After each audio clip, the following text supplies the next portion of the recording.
One more thing that we are doing across is that we will be coming across with more practical scenarios and practical approach to the Excel also soon. Riken Bhai, I've been just briefed by Riken Bhai and Vishal that the whole progress is on its way. So this year we are trying to do something different, something very which is not normally done. And similar is today's topic.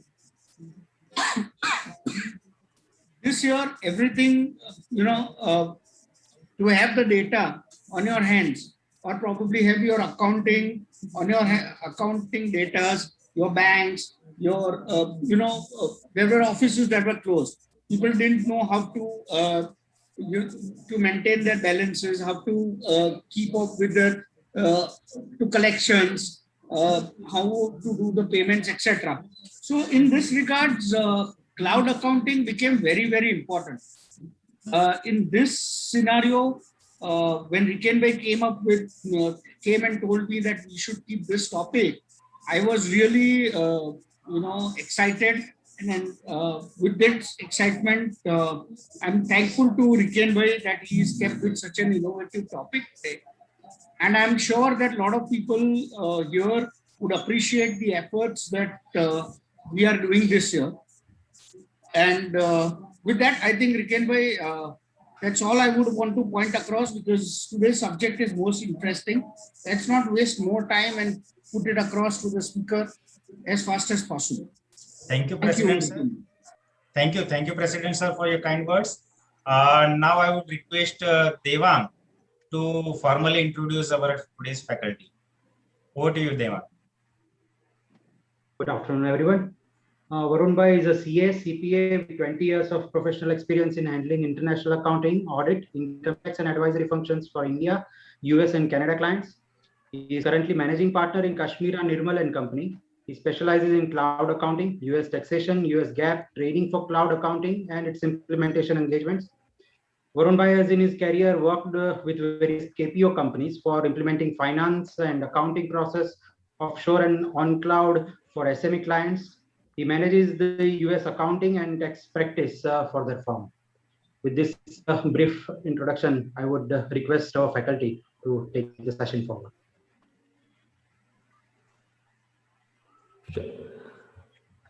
Thank you, Devang Bhai, and thank you, Monish Bhai, Riken, and Rishabh for inviting me to take this session.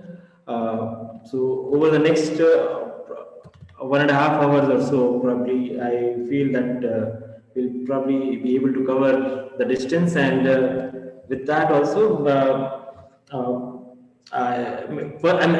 the way, I'm actually Ahmedabad through nothing Bangalore, but over the last 12 years, Bangalore is my karma bhumi, but I hail from Ahmedabad. I'm pretty much still in Ahmedabad. My registration also all is in Ahmedabad, only in WRC. So I would like to thank Riken, Monish Bhai, and Devang and Rishabh for inviting me to this session. The cloud accounting, we embraced cloud accounting. It's maybe a new jargon, but we will be using in some form or the other. We would be using cloud in last 10 or 15 years. When income tax actually changed to 2000, in 2007, the e-filing came in.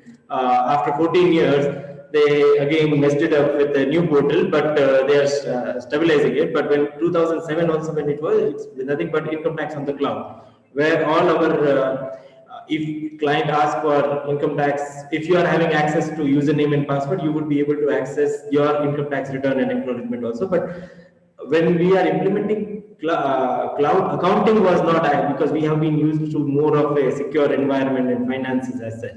Now, in today's topic, what I am going to cover and what intend to cover, I would say, and probably I hope at the end of the session I would be able to enlighten the audience here, is we probably want to cover the present system of accounting, how it works, impact of COVID on current accounting system or current system and as a profession, when we say as an accounting profession or CA profession. What are the key trends across the globe? Not only in India, what I have seen across the globe. So we serve few of the US clients as well. So when we are seeing the trends across that, I will cover and how to build that growing practice, the elements of that, and what are the tools which we can use it. So I have enlisted some of the tools which we use as a firm, and I will showcase one or two as well, which I feel that many of them might be are already aware about it, but which I feel that some of them we may want to leverage it better as well, and which will increase our own efficiency for working on accounting and clients' portfolio. And what are the challenges and opportunities to explore in that one? So when I see about current system, right? So let's say we as a how smarter giants versus SME practitioners use their thing are primarily most of these big four or even like I would say higher categories, right? People who are accounting firms like RSM or apart from big four as well, Grant Thornton, they use more tools and apps. They develop in-house tools and apps for accounting. Data availability is on all on electronic mode. There is a pull mechanism rather than just a push mechanism where we ask for the data and then we get it. But it's the data is received automatically, and fee charge is actually 5 times the resources involved. While in our case, or like an SME, even I would consider we are an SME practitioner. Right? We are trying to leverage tools, whatever available as such. So senior is guiding senior will actually monitor it, and the workflow data is available at auditors or client place, and push mechanism is there mostly for data and various reports. And pricing is only 20 to 30% mark, but they are actually charging 5%. 5 times of that one or 5x, we actually are only at 20 to 30% marked up on resources. Some of them might be wondering that okay, there are people who are charging 5 lakh rupees for accounting on a monthly basis, while we would be charging 25,000 rupees or 30,000. That too, client will be complaining that it is too high. So they keep on negotiating on that one. And the way, but majorly difference which I observed is more on the tools and technology when they are actually using it. That some of the tools, and which we will cover also, I would say. Present system of accounting is, let's say we have some cash and bank balance, we will be updating in our desktop application, maybe Tally, Busy, Mark, also, and so on and so forth. We will have bank vouchers, we will have bank statement, purchase document, verbal discussion, and we will engage in verbal discussion as well. Fortnightly update, weekly updation, our bank reconciliation, and the debtors and credit aging report, which we do, budget analysis, statutory filing, and payroll and monthly activity, which we do like GST, TDS compliances, and year-to-date audited financials also. These are more like periodic closure item. Now, if we see this is the way we have been doing it, fair enough, and we have to do that one. Only thing is that this particular system has actually a limit wherein we will not be able to scale beyond 100, 150 clients. Is if we have to think ourselves like now businesses, right? Over a period of last 10 to, I would say last decade, 1 decade, businesses have changed a lot. In Sir, sorry, but there is a lot of echoing. okay, let me. Hello, is it better or? Varun, echo is flowing in the Miss Hall. Oh, okay, I am actually.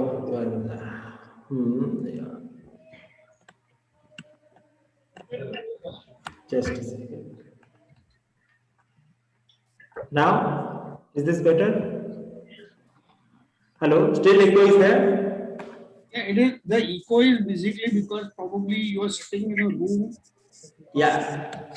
Yeah, I am sitting in a quiet room, in fact, and there is nothing outside of my house is jungle right now. I think it's an empty room, so it's totally empty. Actually, Varun sir, the problem that is coming is we are not able to listen clearly. Oh, one. Sir, try without the earphone. Yeah, without the headphone, is it better now?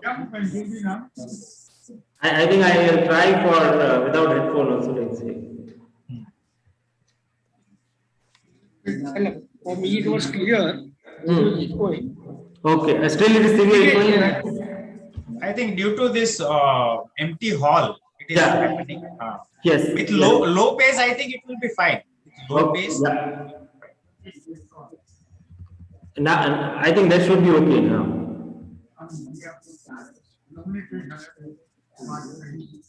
Yes. Okay, yeah. So, as we see, right, from the way 2000 to 2010 spanned out, and 2010 to 2020 is spanning out, or I would say spanned out on that, and 2021 to 30, that decade, right, is totally, we are actually seeing that like a sea for change. 2000 where that when and Riken also would acknowledge that when we were doing articleship, right, we were actually seeing manual books which were read books also, and then there was just computerization was happening from a manual to computerized thing. And during that phase, we were doing all income tax return was all computation was prepared manually, and or even some of the software were there, but we were working on WordStar and Fox Pro.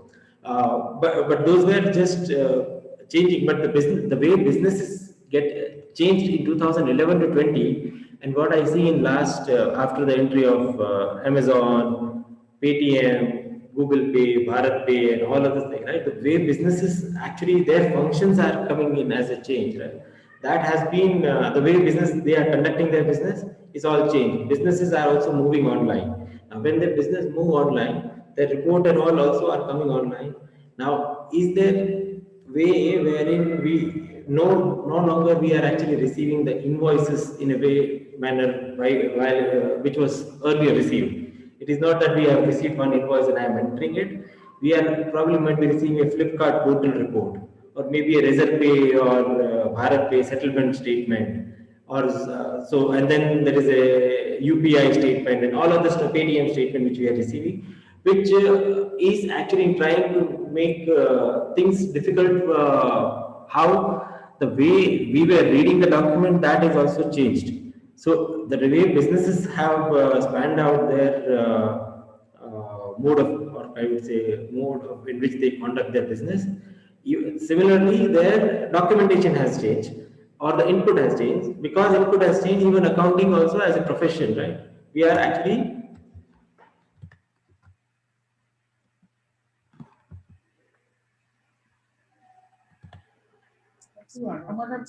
hello. Yes, sir. Oh, are you able to hear me, right? Yeah. Oh, okay. I thought that there was a gap from my end, maybe a power cut or so. No.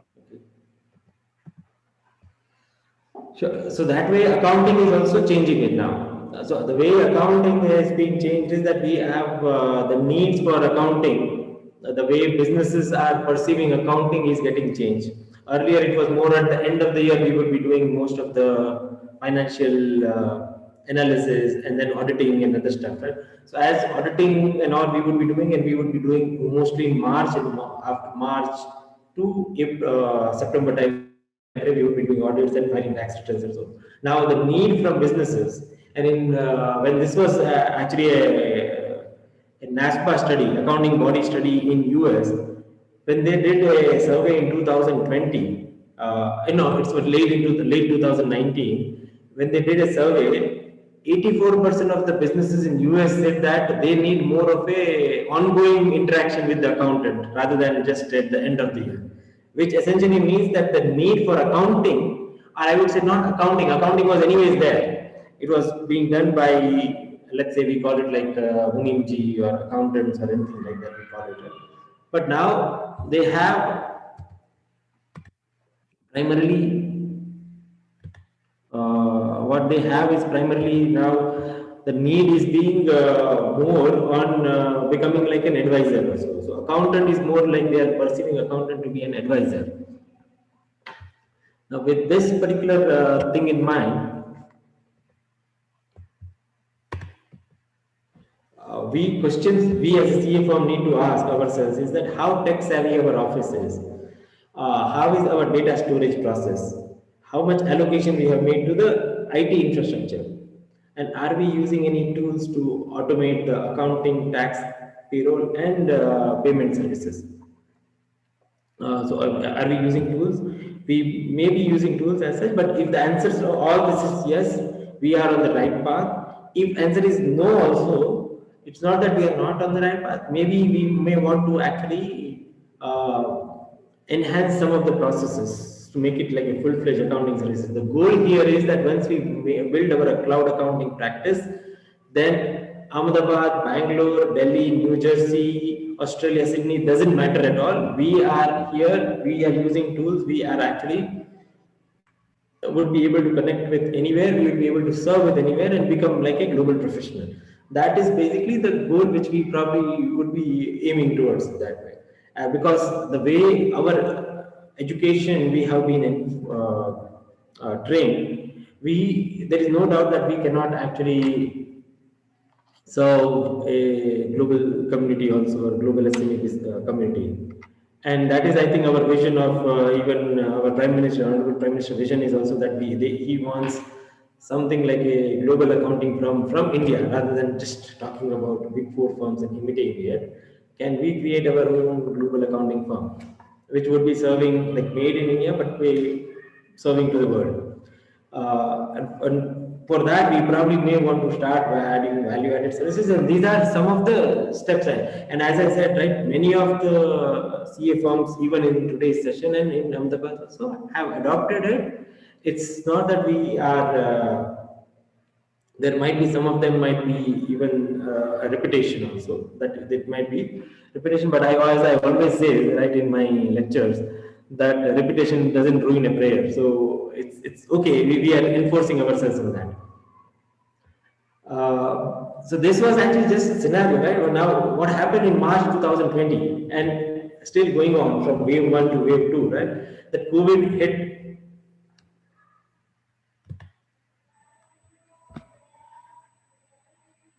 Hello. Yeah. So when in March 2020, after COVID came in, with that, what happened was like lockdown happened on March 24th. We were stuck at one place at home. We never knew how to serve the client. Some of the office we cannot go it. So those, as Monish Bhai also initially spoke in his address, that work from home now. Many companies in IT companies we started work from home, but we as CA firm, how we were ourselves preparing ourselves for work from home was not sure. So this is the impact. COVID-19 has a tremendous impact on our system, and with that, what is happening is what has happened is that the want, right, that I wanted now had become a need. I want my accounting profession or my client data to be on the cloud, or I want my client to be on, or my own data on the cloud. But that want has become a need. That now that need is more like I need my data to be on the cloud, so that unfortunately again, let's say by September, or some partial lockdown comes in. Then God forbid what happens. I should be able to access the data on my mobile or from my home, anywhere, or even if I, as a matter of fact, wherever I should be.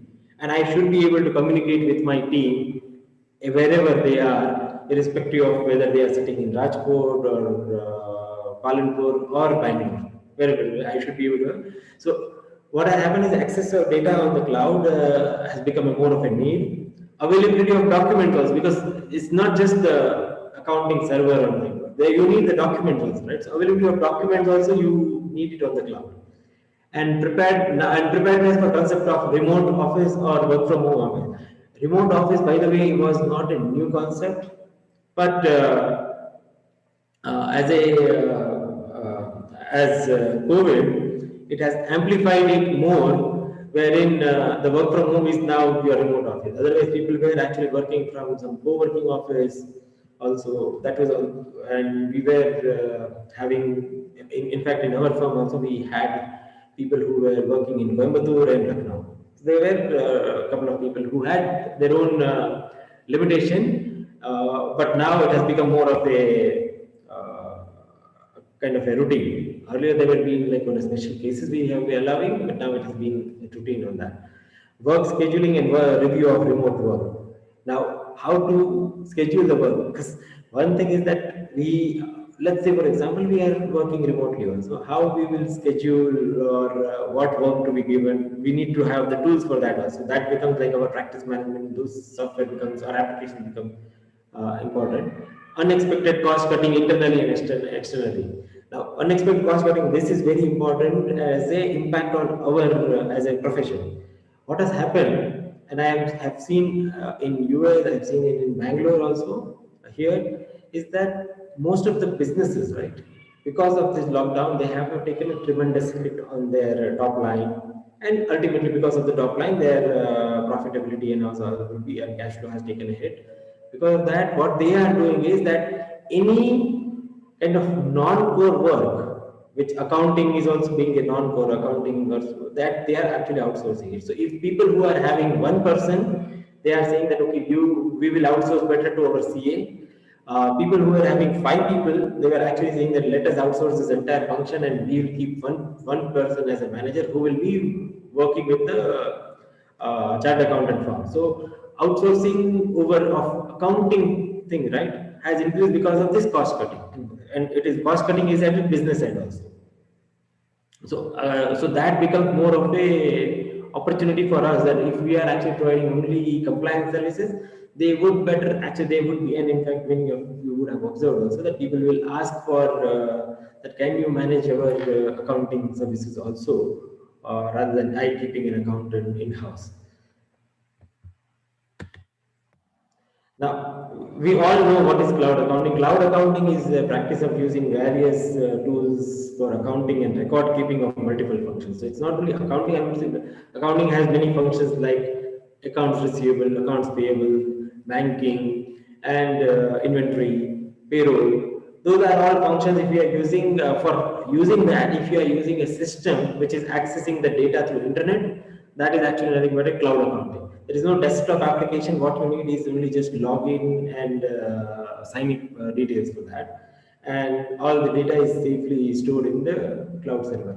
That is true for our income tax portal also. Income tax, if you want to access anything, you can log in even from your mobile data also. You will be mobile application or mobile device also. You will be able to access your tax returns.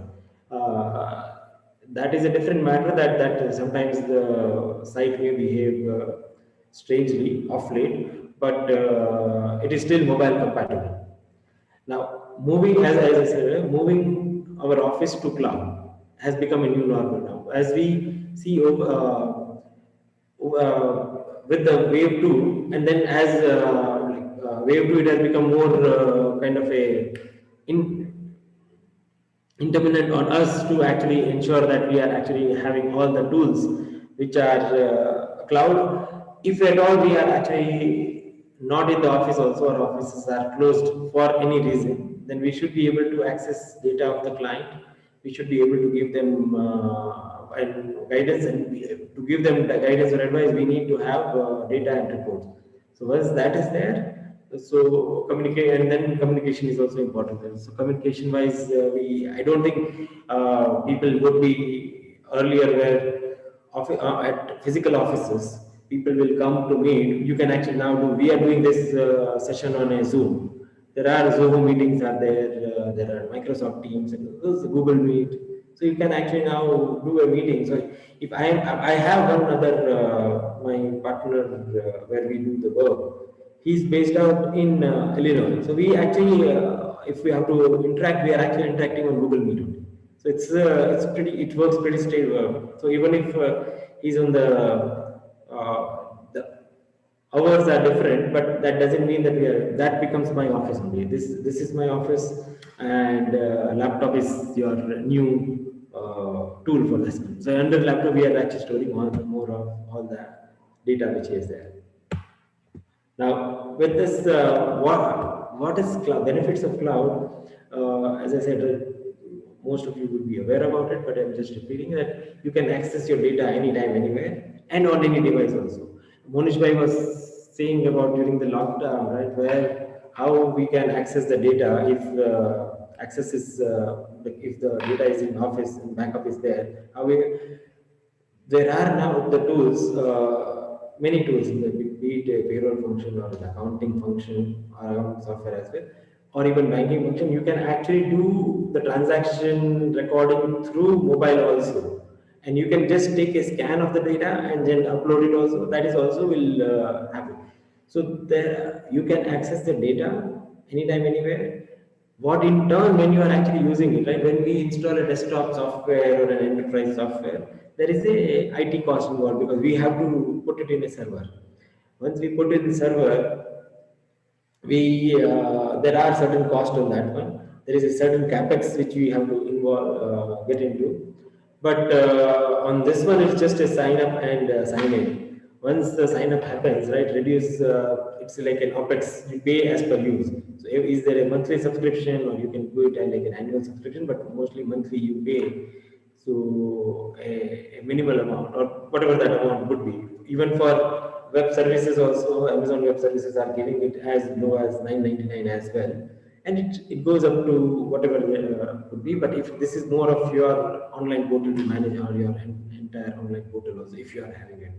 So reduce IT cost. There is no need of backup and restore. No version compatibility mismatches. There is, we see many cases, or we have seen, I would say, not the, but I've seen in few of the other peers that there is one application, one data is there, but after audited version, while the audit is going on, the data which is on the desktop, there is work going on, and post that which version is there, which accountant is using, opening balance reconciliation, and all those things are there, whether version V5, V6, V7 or so.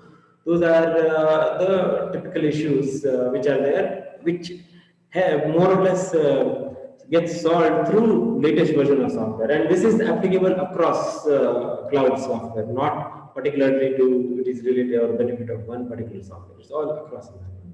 Data is more secure and safe. Now, this is one more very important point, that if we are storing the data, or data is stored by that particular company, where the important thing to ask is where is that company getting data getting stored, whether it is whether that company as a vendor, because that is more of our vendor, is using all the security standards which are being followed. They have reasonable certification also for data security also and privacy.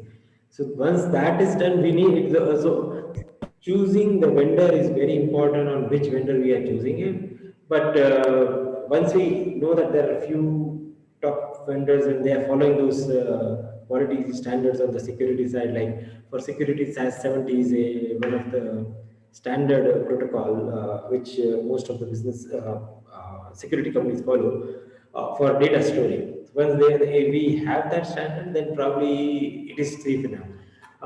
And this is similar to how I remember way back 4 or 5 years back, one of them in a panel which I was moderating, one person for and cloud, for and against cloud, there was some debate which is going on.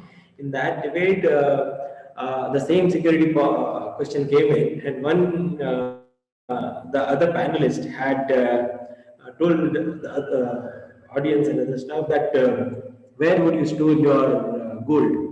So he said, I would store it in locker. So why not at home? He said, because that is more secure. So if locker is secure, like say, we obviously will put it in SBI or like SBI or even now ICICI Bank, because they have a proven history of that one. But they also specialize in that one, right? So they have specialized. Similarly, data security and storing on server. If we are actually putting a server in our office, that server is what all things which there are checklists which may be like 100 items which those vendors will be doing, we might be only covering when we are implementing it on our data, like a data server at our office, which will be in the server room. We may be only considering like 10 to 15 items, and then it's gone, it's done. But in a way, storing on the cloud is far more secure than storing in our server. So that is where I would say the data is more secure and safe. Yes, we also need to see that vendor, well, and that is our due diligence needs to be done about how secure that company is on the and what are the certification which is having. Now you might be wondering with this increased revenue, right? Obviously, when we cut on a lot of unproductive time on this one, we as a CA, we are actually in business of selling time. Now, if we are able to serve, we are having 5 people. If 5 people are able to serve 20 clients, now with on of those, if I put in like the time of that, maybe 15 to 20% of the time will be going in unproductive tasks. Now, in that unproductive task, if we automate those tasks, then we would be able to, instead of those 5 people would be able to serve at least 24 clients or 25 clients, so 25% higher in that one. The research says that mostly after shifting to the cloud or so on a full-fledged thing, people are able to serve this even more as well. There are a couple of companies in US with the staff of about 45 people. They are serving 1,000 big clients, and when I say big clients, this is like 1,000 startups, but they are not like, okay, from 1,000, so their goal is that from 1,000 to 5,000, I should be able to serve with those 45 to 75, between 45 to 75 people, I should be able to serve 5,000 people, 5,000 clients. That is what they are looking at, and they use all the technology. They don't even, their thing is that no data entry. Like they will use every tool possible to ensure that there is no data entry. That is their vision, I would say, but that's something which is that accounting firm is trying to do. Now, key trends in the accounting profession, which I have, these are the 2020 trends. One is outsourcing and growth in cloud accounting services. With COVID, in last 1 year, what has happened is outsourcing services across from US, Canada, UK, Australia, and even within, when I say outsourcing, outsourcing does not mean only US to India or UK to India. Outsourcing is any client outsourcing their non-core or function to another service provider which is not physically located in that particular premise. That is outsourcing. Now, outsourcing can be from yes, we can. Yeah. So outsourcing can be from Ahmedabad to Nadiad also. That is also called outsourcing only if you are actually outsourcing the function of that one. And growth in cloud. Now, obviously, what has happened is that to enable outsourcing, you need cloud. Data will be always on the cloud. And here is my thing is that most of the people who are aware about US outsourcing or US accounting services being done in Ahmedabad, right? They were using cloud. I mean, in fact, they are using cloud. They were using cloud at that point of time also. We were calling it more like, okay, FTP server or internet or Dropbox or this, all the data coming in that, and we were doing remote server. That is nothing but because remote desktop is nothing but it's a hardware which is actually getting used. Like it's more like a remote desktop. Your remote desktop connection is nothing but you are actually accessing something over the internet. So that is also cloud. As a that is more of a hybrid cloud. This is more of a desktop, like a public cloud, wherein you would be putting the data in some public companies as well. So this has been a huge growth in that, and this takes us a big opportunity for us to get into like advisory services, because then, as I said, right, 84% of the NASPA study in US says that they need accounting services and like a proactive accounting services, which essentially means that if they are looking for accountants who can actually work with them on a like a need, not just purely at the end of the month. They want like maybe whenever they need on advice and all those things, they would probably be on a recurring basis, and for that they are willing to pay a retainer fee also. So it's basically more like you provide them accounting and advisory services, they're willing to pay on a monthly retainer as such. unlike when we do some 6 months accounting or so. That also is a new trend which is coming in. And when we say growth in cloud accounting services, right, it's an opportunity for us to move into advisory services, because assurance services are there, but we have seen in last couple of years, right, the tax audit limit has been increased now to 10 crore. So tax audit, many of our tax, even though they will not go because there is a limit of that 6% and all is there, but from a perception, from a client perception, right, they will say that, okay, no, audit is not required. What you are probably doing is good, but they will not, they generally don't value that. So it's high time we actually also try to move away from assurance to advisory services. When client grows from 1 CR to 25 CR, we also should grow as at least from 1x to 10x. So that is where it's not that we would not be growing, but if we grow, we will be actually, we grow hand in hand with them.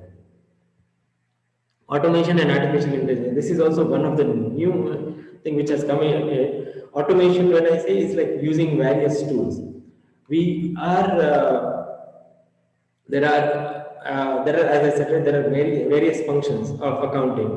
One is just bookkeeping. Then there is payroll. Then there are accounts payable management. Then accounts receivable management. Then there is bank reconciliation. Then GST reconciliation, or those GST function or tax compliance or TDS, right? TDS GST compliance. Now, is there a way, like what has happened is that now everyone in the globally at least has happened that they are, because businesses are also moved online, their reports and all are all online. Can it be like, instead of the way, normal way would be, we actually take out and extract the report from there and then we punch the data entry. So that is also one way of doing it. But that is one way. But apart from that, is it something which is possible to just make a bridge or use, there are people who are making bridges. That is also one business. People who are making bridge and we can actually connect. So there is one application on bookkeeping, we connected that. There is other application wherein sometimes we can just upload an invoice or vendor invoices or so. We upload all the bulk invoices and automatically all the entries of purchases is done. So instead of like 50 bills of vendor which we are having, a creditor bill or purchase bill, we upload it and automatically TDS, GST or whatever that would be, it is accounted for that. What we need to do is just upload it. So this is the trend which is happening, and there are tools available also. We have started using one of the tools which I will share on that. And artificial intelligence is nothing but when it's just Control R or Control R Alt R in Tally which we use.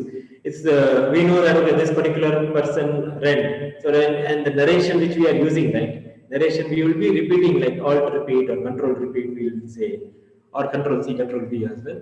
But is it something which we can actually do? Is that, okay, this particular there are tools which are coming, what they identify, and they identify the pattern that, okay, on a monthly basis, this is the invoice from this vendor coming in. You make it a habit or like a more of a recurring entry. So once this recurring is done, then it will put it into that particular category automatically in every year. So this is what AI and automation is doing, and this is making more rounds as well. The reason for that being, as I said, the first one, right? As we grow into cloud accounting services, how many clients will be able to serve with our existing team? Let's say 20, 25, 30 people, right? How many clients will be able to serve? Maybe 150, 200. But can we serve 500? I bet that we will be able to serve 200. Now, if we have to go to 500 clients, now I may actually go with that 25 to 50 people, 50 to 100. But then there will be another own challenges would be training, retention, or people would be moving away in and out and so. So I maybe at max, maybe I might be serving 400, 500 clients with a team of 100 people. Now, is it possible, as I said about that form, right, which they are actually trying to do, is that, okay, we want to serve with 75 people, I want to serve 5,000 clients. That is only possible with if they have automation. So you don't, whatever inputs which you are using it, that input is coming from email also. So client is sending email. So can we create a rule wherein that if the email is coming from this client, put it in this account data also. So it will get, the data will be accounted and document also will be stored in the cloud from there in that particular application. This is how automation is getting spanned out. I'm just telling you that this 2021 to 2030 is the 2011 to 20 was where people were moving into the cloud, but 2021 to 30, by the time we reach 2030, we would be done with all the counting data entry. It would be just the entry, would be this one, like moving away from data entry to data analytics. We would be only using data analytics rather than data entry. Data entry would be happening through the bridges which are there. So there are many bridges are there. So as I said, right, there are applications like EntryLess, RazorPayX. Though they are like RazorPayX, we have started for India on that one. EntryLess is in US. They are all using OCR, and through OCR we are enabling entry, facilitating that when as soon as I upload the invoice, the entry is getting done. I don't need to record it. Entry is done, and then I can say that okay, schedule the payment on this day. So on that day, the entry of payment also will be done. So this is, and also at the same time, an email will go to the vendor. So these are things which are coming up in the one flat connect world and connected office. So connected office means we even though now we are back to office, right? I know that we have started up. By the way, we have still, I have not gone back to office. We are still working remotely only. I'm at home right now. But we'll see. We were planning, actually earlier we were planning by April, but then the second wave came. Then we have decided that up to Diwali or so, up to November, we may be taking it remote, and then only we will work back. And except for one or two clients, most of our clients are working still from remotely only. Nothing is, nobody is actually here in the office or so. They don't have a physical office. So one platform, even say now with the cloud and AI automation and tools which are available, there is no way we, as I said earlier, right, with outsourcing also getting a boost because of whatever reason, maybe cost cutting, and now people have become more open on the western part of the world to work with India. It's like connected office. We are seeing people who are working for US, like New York CPA firm here, and they are getting $5,000 or so. Like for them, it's like $10,000. Here, it's like $5,000. They give salary of $5,000 here, sitting in bank. So they are looking at, there are when we see the remote works or the remote offices or remote work, if you search in that, you will see many of the profile where people are looking for people remotely, because they don't want to actually work. They are also working remotely. They also want, and then meetings and all can be only through Zoom and Google Meet. Data entry to data analytics we covered. And the last trend I would say is that social media influence. We as a chartered accountant, right? We are, I think social media influence is more in last 3 years. We have at least started seeing more on Twitter also, because the government is all more also on the social media. So all the updates which we supposed to get by email through a notification, we are actually getting through Twitter. So Twitter, we are all on Facebook, but when I say social media, on the Twitter and LinkedIn also. So Twitter, LinkedIn influence is something which is our social profile, where people will come and read the blogs about ourselves, the stuff. So that is predominantly what I have seen is that it has become more kind of a trend. And when I say social media influence, also another thing is that we are seeing that there are people who are creating channels, and that channel has more subscriber and likes. So that is also a social media influence only. It's more of a online influence, social media influence which we are seeing. It is important for us to get into that as well, so that at least when I say it's, we are not only in a particular geography, then we can even get because if we are present there, right? If we are present and we are putting our thoughts, that is going to get into the eyes of many other people, and they will probably start following up us, and then obviously post that they will maybe there will be an opportunity to connect. So consider this as a, see, where we as a chartered accountant go in many of these summits. Our CA networking summit, like in ICI conference, there are certain business conferences also. Consider Twitter also as a business or a platform where we are going and we will be meeting. We have to see whom we are following, and we will be meeting many people. Right now, many I have seen that we, myself also, or my, say my partner, right? So she is only active only during the time to get the feed of what is income tax or GST due date is extended or not. And that too after I think February or so, she's not even looking at it because ICA has given a notification, right, that we will not be able, we should not be more complaining there about like, okay, due date extension also. I don't see much noise during that earlier. Prior to February, it was more. But when we log in right now, mostly the feed, to get the feed of whether there is a GST extension, TDS extension, or income tax extension, or the ROC extension is there. But my point is here that social media influence is a big trend among global professionals, and we also should start embracing it because that will help us. Consider this as a networking platform only. It's a business platform. Twitter is even Facebook is more of a personal, but Twitter and LinkedIn are professional only. So they are professional platform to connect, and we have to actually have our pages and other stuff in that as well. So this is on the top 5 trends which I have seen across global trends and the accounting profession with social media, outsourcing, AI and automation, and global, one world, right? It's not like geography does not matter with this one now. So that are the, and also data entry, data analysis rather than data entry, moving away from data entry. These are the top 5 trends which I see. Now, coming on to building a cloud accounting practice. So the elements of that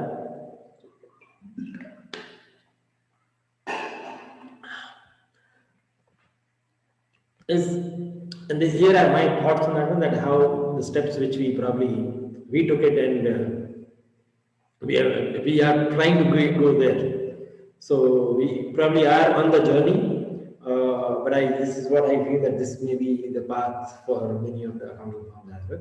Is preparing our firm for the future, upgrade our hardware, use cloud accounting application, invest in productivity tools, communication tools, and social media presence. Now, when I say upgrade our hardware, primarily when I upgrade hardware is mostly we are working with many of the firm will be working with the desktop. I've seen many of them have moved to laptop, but if we move to laptop, right, and then dongle, it's that way, then what will happen is that at least this pandemic has taught us a lesson that if my staff has to work, he needs to have a laptop. He cannot work on his personal computer, or it has to be our own office laptop, which may have all the whatever security, antivirus, other stuff will be there. So those systems, Windows and other system will have. With the desktop, there is a dependency on that. The dependency in the sense like we will not be able, he cannot take our desktop to home or go to office and take the desktop home, but it's important that we actually upgrade our hardware. Not I'm saying the office hardware, like just the tools which are getting used more as a hardware function on that. Use cloud accounting applications like for all the functions. So cloud application as that bookkeeping or banking or account payable function or payroll function. Use that for them. Invest in productivity tools like productivity tools like Papilio and our practice management, where you can assign the work to them. We can collaborate with the client. We can send reports to client. We can extract the data automatically or schedule something. So those are productivity tools. Even the payroll thing, right? Like payroll can be automated or not. So those are we should invest in those tools. Primarily, when I say is our own, because when they are working at being as a cloud practice, right? if they are working remotely, we need to have some, how are we going to measure productivity? Before that productivity, I need to assign him some task. Now, is there a task? Possible is through Excel also, Google Drive also, Google Show. There are many Google apps also which actually do like, okay, assigning this one, assign to, I can create a Google Sheet and then a Google Doc and assign to you. That is also one tool. At the same time, and on top of that, people have actually built up many other tools as well. So invest in those productivity tools, work on communication tools. Communication tool is also important. A, with our own employee, and B is with client. Communication, our own employee, ensure we are having like a daily stand-up on what happens in that, and maybe a small 10-minute, 15-minute meeting will be important to just take a dipstick study of how it works, where are we standing on each of the project which they are assigned or so. And communication tools are primarily, which are like mostly Zoom, Google Meet, or Microsoft Teams. And Zoho has also. And Zoho, by the way, Zoho has a tie-up with ICAI. They have done an MOU. So all the Zoho tools are available free for chartered accountant. Payroll, Zoho Meet, Zoho Expense, Zoho Books, everything is available free for CA for 3 years, I believe so. Someone from Zoho was mentioning, and I read also. And social media presence, as I said, social media presence initially to get information on what are the trends as well. And then obviously once we have, once we take the feed of that, probably in that we will start even expressing our thoughts as well. So once we start expressing our thoughts, people will, maybe everyone has their own niche of area of maybe GST or primarily I would say income tax or TDS or foreign taxation or international taxation, startups, MSME registration. These are many other things which we can speak about that one. First of all, we need to actually also go and spend on what is people talking about, and then we can actually connect it. And as I said, right now, being in Ahmedabad is not that we are actually in Ahmedabad. We have to actually think that India is the entire thing which is ours. That is the geography which we want to serve it. So a client is in Kolkata also, doesn't matter. I have one client in Darjeeling, one in Sikkim. So in Sikkim is there, they are actually like almost 15 kilometers close to Bhutan border. But we actually go still once in a year. That's my holiday, but last 1.5 years because of the pandemic, we have not gone there. But we generally go for finalization there. But we are serving them on cloud. They are also, just on a lighter note, we have actually seen cloud from their office. And I was saying that we are talking about cloud, moving into cloud and all that one. From their office, we can see actually the clouds are moving from them. So, because they are on a hill, it's like a school, it's a residential school. Which is, so, and their US also present. Once we have their US presence also, the US client, the US arm, we are actually also managing it. But the way we probably have to see is that Ahmedabad is not only our territory. We have to actually see wherever that across India. I would say even as a first step, we at least start seeing that okay, there is something which is there outside our compound. And once we see outside our compound, we'll start seeing even outside the entire city or country or world as well. So that is, I would say, preparing our firm for the future. And learnings, when I say for our firms to implement, is that explore new service area based on the trends. These are learning based on purely based on the trends and our experience on how we have been able to navigate it and where we are on the journey. I would say we are still not maybe social media influence. We are actually working on it as well. But we still have decent enough thing where we are able to use some of the tools kind of quite productively. So for our firms, learnings for firms to implement is explore new service areas which are in advisory services, like assurance services. There, I would not say that way, but since it is on a decline trend, right? And also assurance comes with so much responsibility as well. that it's not like that we are now going to give a report which is more like a subject to this notes. Everything is like a disclaimer or so. But from a professional perspective, it is also when we see the advisory services side, we probably will be able to make it in a far even A is more recurring revenue, and B is as we grow, as client grows, we will be able to grow as well. And we also will be able to actually give some inputs for his growth. Availability of document digitally. When I say document digitally means that we should be having data which are more of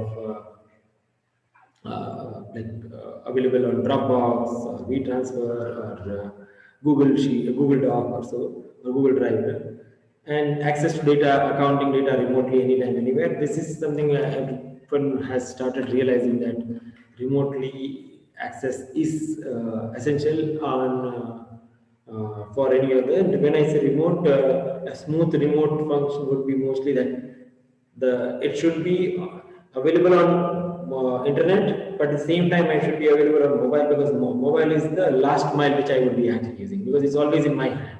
So on the palm I can actually look at it, that what are the numbers which I see. This client, if any client asks that, okay, which are my, can you send me a receivable report? I just go into the mobile app here and just send them that, okay, this is here, and then it integrates with WhatsApp and I can actually send it across. So this is how we work on it. Availability of laptops from an existing desktop, automation of report generation and reconciliation directly from accounting tools, right? So report generation, and instead of we exporting from accounting software, doing some Excel work and then sending it to the client by email, instead of that, the software only, the job of software is to go to that, rather than we creating the report from this from the application or software, and then doing some formatting and then sending it. Software should do that work for us, or tools should do that work. And digital tools for work assignment and monitoring. So there are tools which are there. As I said, Papilio is there. I think our CA, our Ahmedabad only has one Vishal Bhai's software is also there, which is also very good software for work assignment and monitoring, and integration of various tools, right? Lastly, that integration of various tools, wherein if we are using income tax software, basically all the tools which are different, disconnected, right? That should interact with each other, and we should use technology which will go from one software to other software seamlessly. Integration is very, very important. Otherwise, the manual intervention may create some issue. When I say issue, is more of a like additional time, because even though there are one or two mismatches, we may probably end up doing whole lot of time in doing that work of reconciliation or different matching. Now, when I said tools for cloud accounting, these are some of the tools which we use for cloud accounting practice, and maybe I will just take up on one or two, as such many of them may be using it, but I've just the tools which, based on my experience and each of the tools, what are the favorable items in that for that. QuickBooks we use Zoho, and Xero is being used. Xero is actually only primary for some of the US client and a couple of UK clients which we are using. Other than that, we are not very aggressive on that one. But Zoho, we are using it for many of the Indian clients. QuickBooks we are using for US and India clients both. Zoho is also very good software. QuickBooks is also there, but I think of late QuickBooks has certain support issues have come up, and I was evangelized cloud and QuickBooks also earlier. So many of the people are actually coming on the QuickBooks side. We are a QuickBooks certified pro advisor for India, US, UK, and Australia. And we are a certified Zoho advisor also, which is my partner with them. But Xero we are actually using only for very few clients. But Zoho has very good, has been similar to QuickBooks as well. Many features which are there on the GST reconciliation, GST feature, connected banking also. You can make the payment within the application also. And QuickBooks also has those banking rules and stuff are very good. So these are cloud accounting application. No need of any desktop for backup or restore or anything like that. The thing is that just purely applications which are there, so based on just sign up. For payroll, and payroll is also another area, and I would have Rohit speak on a little bit in a while for a little bit about what is the payroll, because payroll itself, we are doing payroll for clients which we are using online for Zoho and QuickBooks, right? And payroll is becoming a very big area now, and I don't know, like there are a couple of companies like Pagar Book and Pagar Khata. They have raised more than $30 million in for servicing on payroll. Now, when they say service of payroll, Great HR is a very good software. It has been, but it is primarily from desktop to cloud. They have moved. Similarly, Razorpay X as a payroll that has its own functionality wherein you can actually do payments. Not only do payment, you are actually can create your PF and file your PF return within that. You can create a new UN number within that as well. All the PF application, PF thing also you can do it, and professional tax also is there, and TDS returns also gets created along with Form 16, which are generally, but there I think main highlight is that you can do payments also directly from the software, and B is I believe one of the thing which was mentioned is the professional tax and PF, which is actually not in there. So that maybe I will ask Rohit to do it in a bit for 5 minutes or so on what is there. But payroll as an area itself is a big opportunity. I mean, if we do only payroll services, there are few companies here and in US also, but here in Bangalore who are only doing payroll servicing. Nothing else, only payroll servicing, and payroll itself is a big opportunity. So when I call it like when we go into this accounting services, right? As I said, I move into, I'll go back to advisory services. When we go into advisory services, what are the services which we actually should provide? I put it like APC, accounting, payroll, and compliance. And then if you put it like an APAC, then it's like accounting, payroll, audit, and compliance. But audit is a part of an assurance, so you remove that A out of it and maybe keep it for the year end. But on a monthly basis, if you put it like accounting, payroll, and compliances, that is a big enough list for us to serve the client on a monthly basis and have a good recurring income on that. And obviously, it's not that as a chartered accountant we are doing an accounting job. We are actually we are like an assurance service provider in that. So this is something which is good enough for which we should be using it. Vendor management.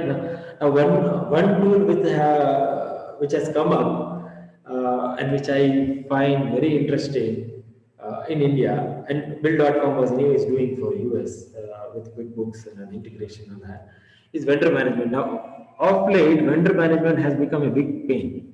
With GST coming in, we have we have to deal with vendors who are not many times uploading the invoice on time. Vendors are there wherein there are certain mismatches are there. We are receiving the invoices, but we don't know whether this is a pure GST invoice or how much TDS to be deducted. After TDS deducted, we need to pay that. So there's always a big, like a flow is there. There's a workflow, but it involves a little bit of time as well. Now, what this particular tool, Razorpay X tool does is that it actually uploads the invoices, right? You actually upload the invoice, and as soon as you upload it, through OCR, it fetches all the data, and once it fetches the data, the TDS categories and all you put in, I mean, it gives you the prompt view for which TDS category, and based on that, it schedules the invoice. That based on the due date, it schedules the invoice, or it will prompt you that, okay, you want to pay.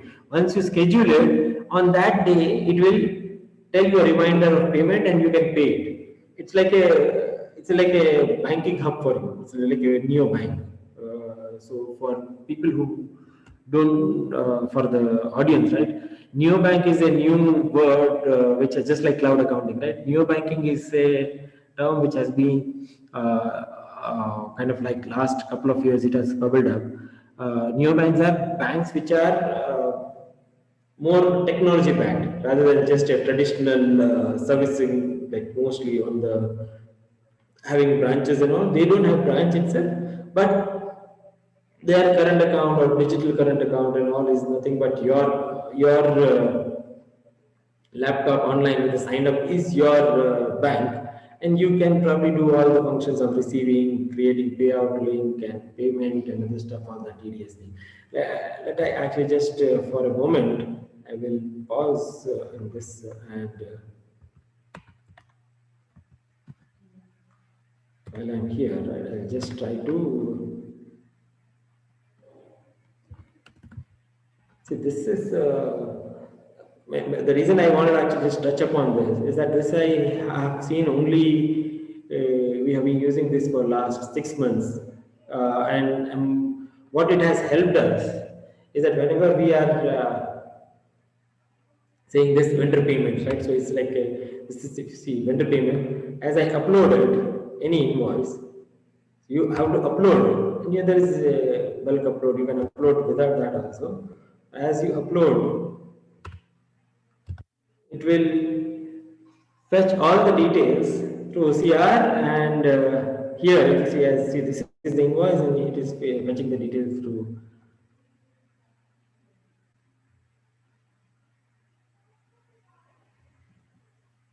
So invoice number, GST, everything has been fetched. You can say the TDS to be deducted, yes or no. If you are deducting TDS, which category, it will give you the category also. And you can see this no TDS 194J, select, and then it is done. So your entry is done. Now once the entry is being done, you can actually, this automatically syncs with your accounting application like Zoho, Tally, and QuickBooks.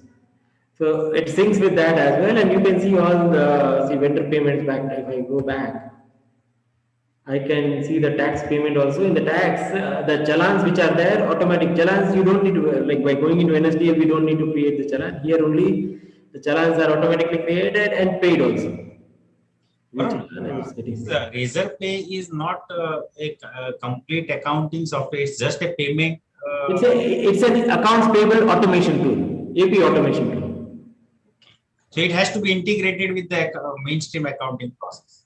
Yeah, so basically all your our expenses and purchase vendor creditors file, right? We can actually do it here, and then it will go into the data will go into accounting.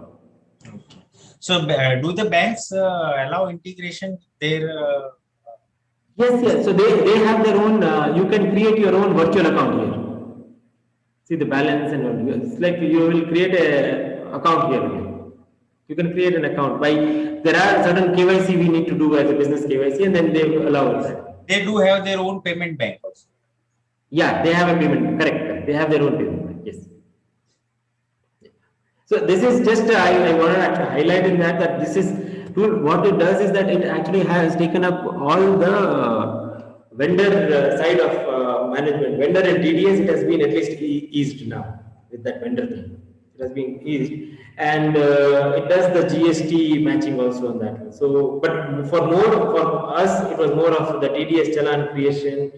And when we create the payment and client approves it, and client only pays from his bank account. We can create a link here, and then client will pay. So it's a maker checker concept in that. So this is on the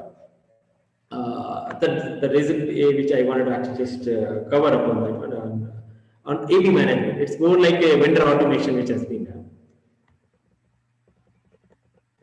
Now,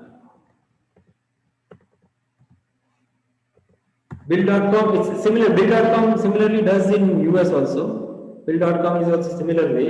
It's all does and integrates with QuickBooks. There, QuickBooks is the only software. Here we have Tally, Zoho, three softwares, right? Primarily in that. And Busy and Mark are also there, but it's not being, I don't think they have integration in that. So, and document management, we use Dropbox, OneDrive, Google Drive. These are the three main things which probably everyone would be most mostly using it. And communication, Zoom, Zoho meeting also is there. Zoho, as soon as I came to know that Zoho is being has a tie-up with them and I've done an MOU with ICI. We started using Zoho meeting as well. Otherwise, primarily we use Google Meet and Zoom. Teams is very limited, except that Teams we use it because few of the clients are using it, so we actually just have it. But it's not from our side which we are actually using it. Mostly it is Zoom and Google Meet, and of late Zoho. Payment gateway is also there now.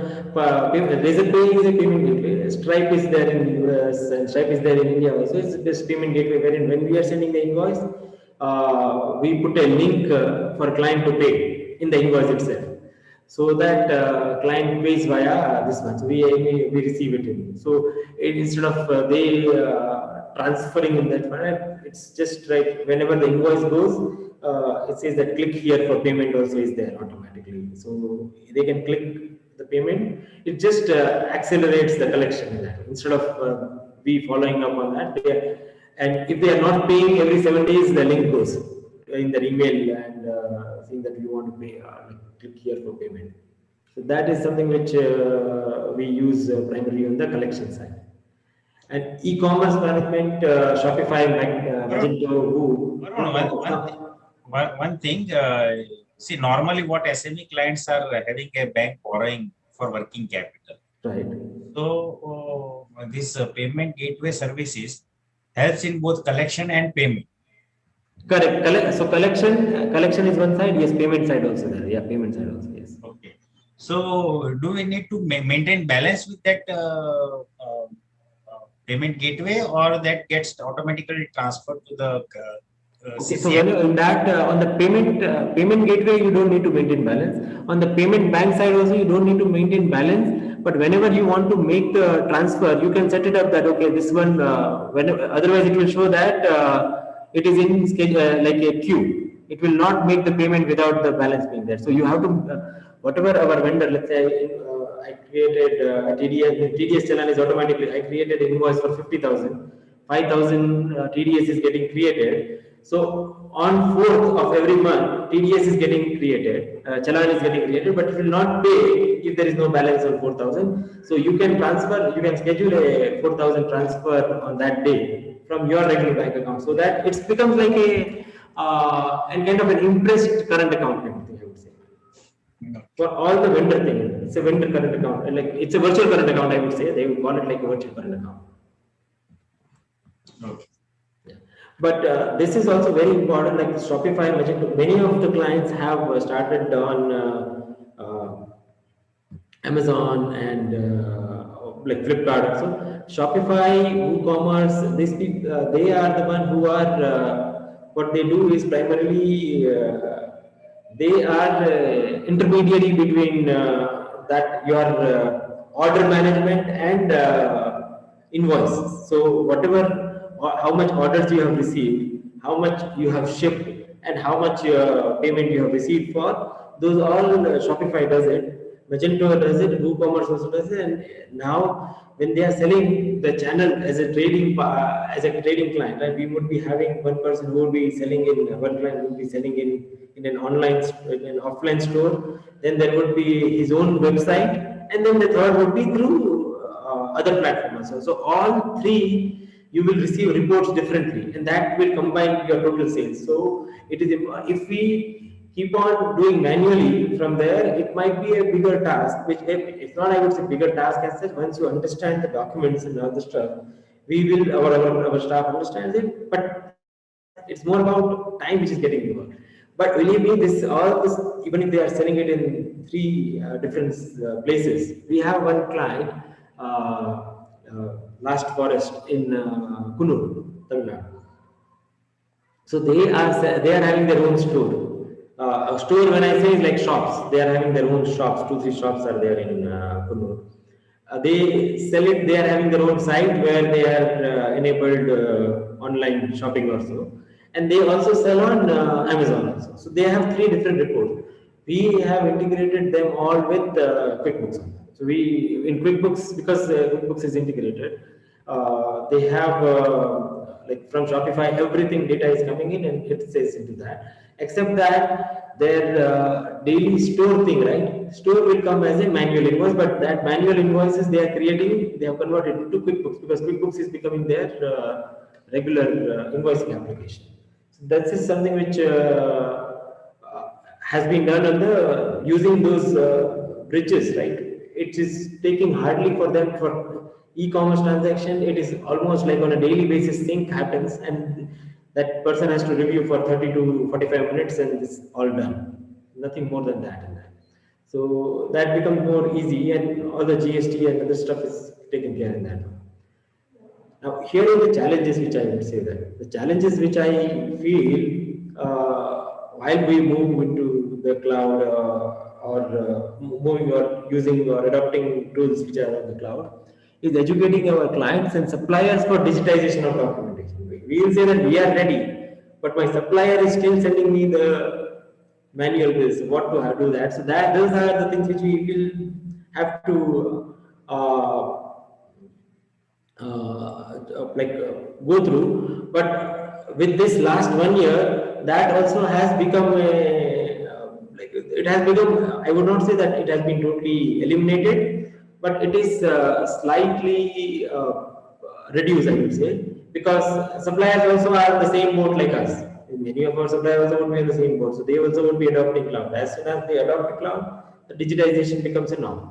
So that is where, and so it's important to educate our clients and suppliers for digitization of documentation, adaptability of automation and tool management. So which tools, first of all, the which tools, which I shared some of the tools, but which tools to use, and which are the like automation which we need to do, how much automation also, because it's not necessary that we do all the automation, wherein because when we do automation we need to ensure that we keep, if it is keeping on updating or not. If it not, then sometimes it may become kind of the data will not be useful, I would say, because adaptability of automation and tool management resistance will come mostly from our staff. Staff in the sense, it's basically that's where the training will be required for them. But it is more about because we have been used to do it in a way. It's simple, like when we get up, we the first thing we go actually we do brushing. It's because the reason for that is that we have been actually geared towards that in a way. When we even right now also when we are driving it, right? When we drive, we actually the bike or so we are giving some signal like that, or even with the indicator. So that is we have been geared towards that. So our staff also has been, if it is a fresh mind, like a new article or new intern, or even a fresher, right? It might be easy to train them. If there are few other people, like some experienced people, it might be slightly difficult. It might be a mindset change. There it is only a training thing. Like it's training, and there is a mindset change training also is required. And ensuring data security while moving to cloud and selection of cloud service provider is very important. When we select the cloud service, it's the service provider who is providing this is of utmost importance. And educating our team, which I actually emphasize in the second point also, that educating our team is more important, because without they adopting it, it may be difficult to do.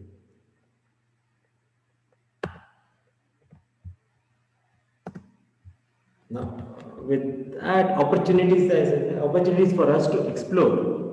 This is like getting into new revenue stream of accounting services, getting into new vertical of payroll servicing, and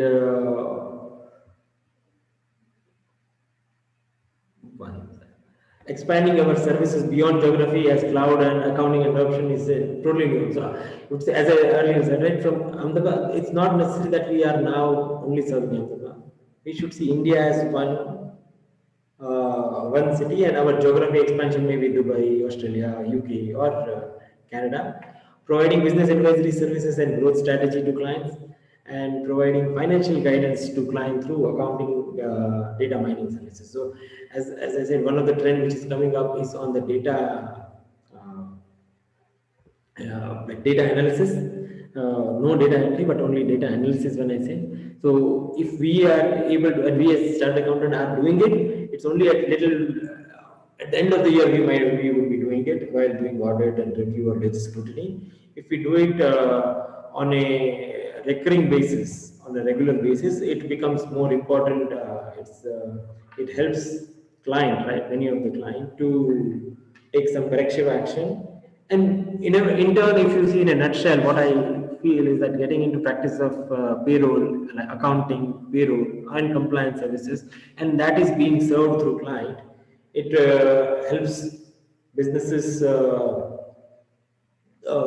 grow also, because we are in a position to give them some advice on a financial strategy also, and financial guidance to clients also. Because once this being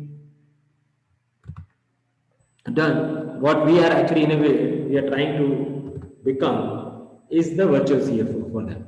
So if you picture it, right, this office is similar, but this may become a reality wherein we are in Abu and still we are serving the client Mount Abu or the wherever we are sitting here. No paper, work anywhere, no IT guy, wider geography served, and no data backup. So basically, no data backup, no like you can work anywhere. You don't need IT guy and wider geography served. And this is what actually the future seems to be on that. So that's I wanted to cover it, but I will open up for questions. Any questions the participants may be having at that. Then this is where I feel that this is how the steps to build a successful cloud accounting practice. We have been doing into cloud for last. In fact, I started off in Ahmedabad only working on QuickBooks and other stuff for US clients. Then we are using India and US clients both because QuickBooks was introduced. We are using Zoho, and then what we realize is these are just accounting tools, right? But there are other functions also, and those other functions, let's say payment gateway or payment bank or inventory also. For inventory also, there are many apps out there. Payroll. These are all allied functions which are also equally important to get into that, because just being accounting may not be enough. There are other services as well, and payroll as a service has also a huge opportunity in itself, and that maybe I will have some like little bit of brief of that as well. But it's a huge market in payroll itself, and it's a recurring service, right? Monthly services of. We as a chartered accountant don't do professional tax and PF, but what if payroll application only does it? That might be a very helpful thing.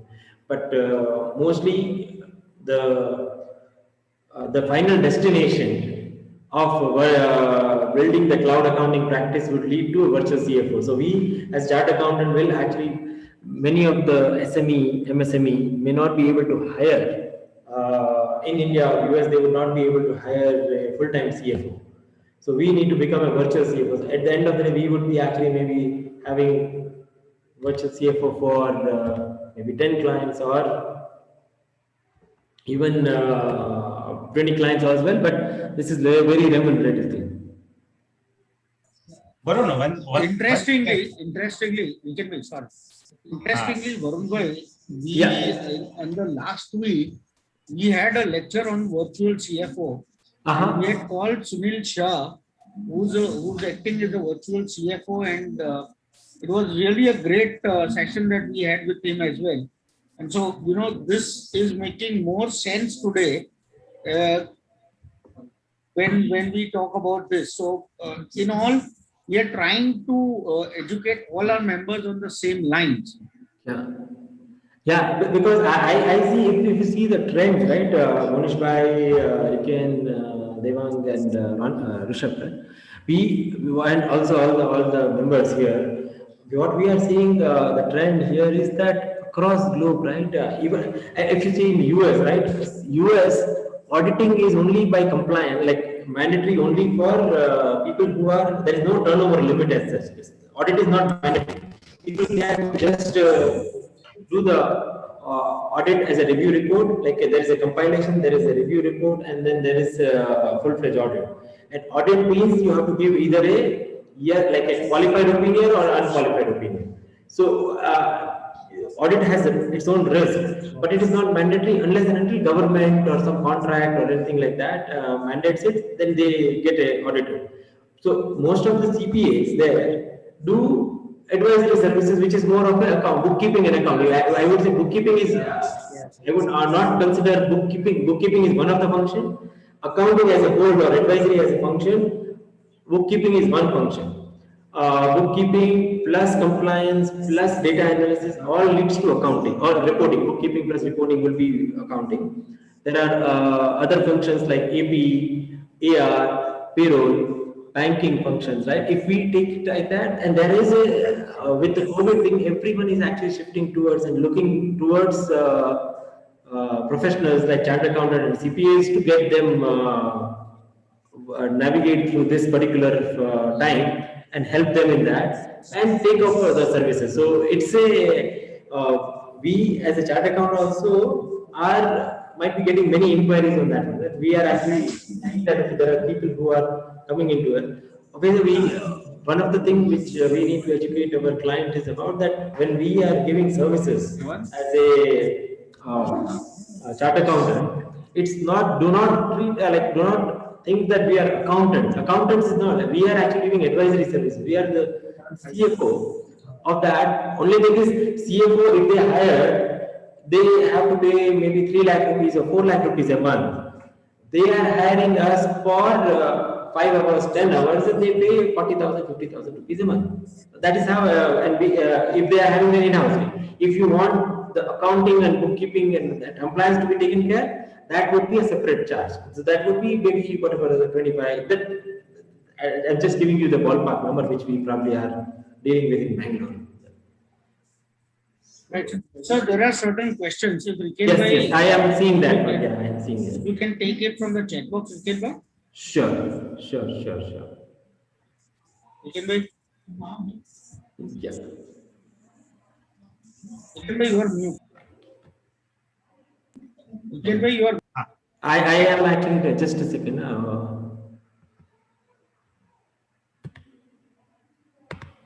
Okay, I am seeing this questions from the chat box. I'll read them. Okay.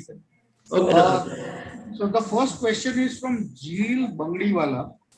Sir, how do we approach towards cloud accounting for existing client? Jeel, if you have any more questions after sir's answer you want to add on, please unmute yourself and you can ask the question. Yes, sir.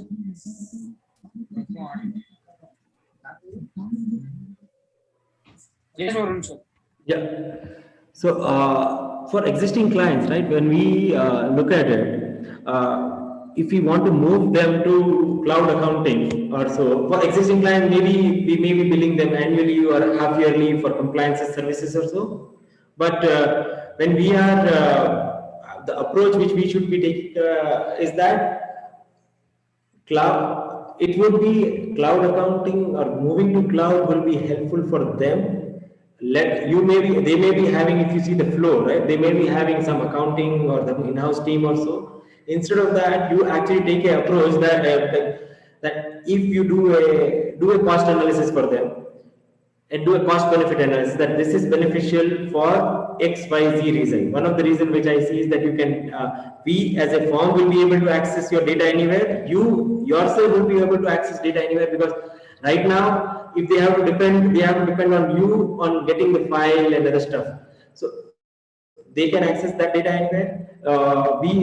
It is more of a subscription, low cost subscription rather than OpEx model. And the third one is that they would be, this is what probably you should approach to the client. I would talk about how you will be able to benefit in the other services as well. But this is that from your side, what we should be convincing to the client for.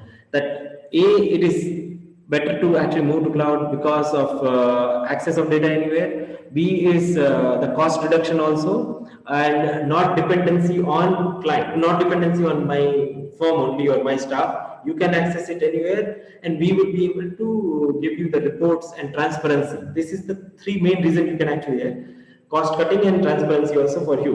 We want to approach it.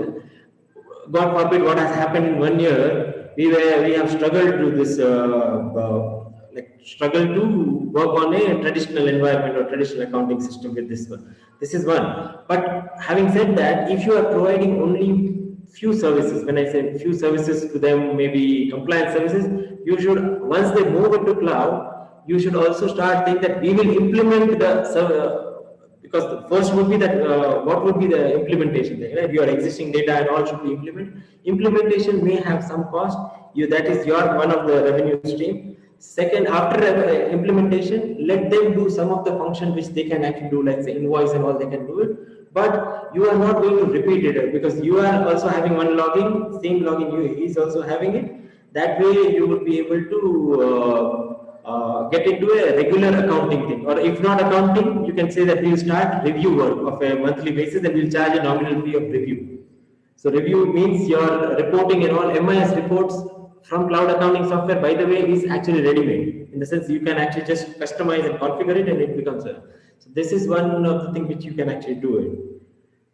I am reading one more question here, that there is a facility of direct connection in Zoho. Yeah, I think there is ICICI Bank connection in Zoho. Yeah. But the question is it safe? Oh, yeah, so as I said, right, choosing the vendor, you need to see the credibility of that. And credibility, when I see the credibility, I see one of the aspects is that whether they follow the security standards or security certificates of the cloud security certificate. Right?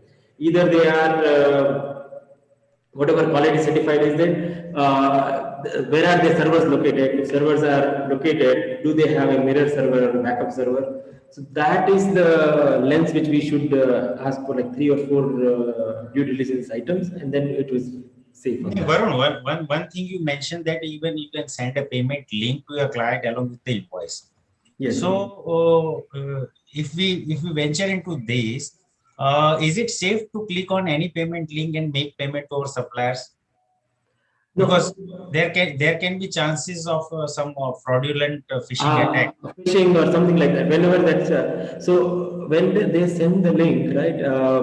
There are obviously that link has some secure URL would be there, and it is already communicated through. It's not just like it is coming in the email as such. It would be through when we are using it right now. It is also we use QuickBooks as a invoicing application. So invoice it automatically, once we have configured, it is the payment gateway is configured there. So that is being used, but it is not the secure link is there on that, some SSTP or HTTPS, something like link could be there. That is where the secure would be.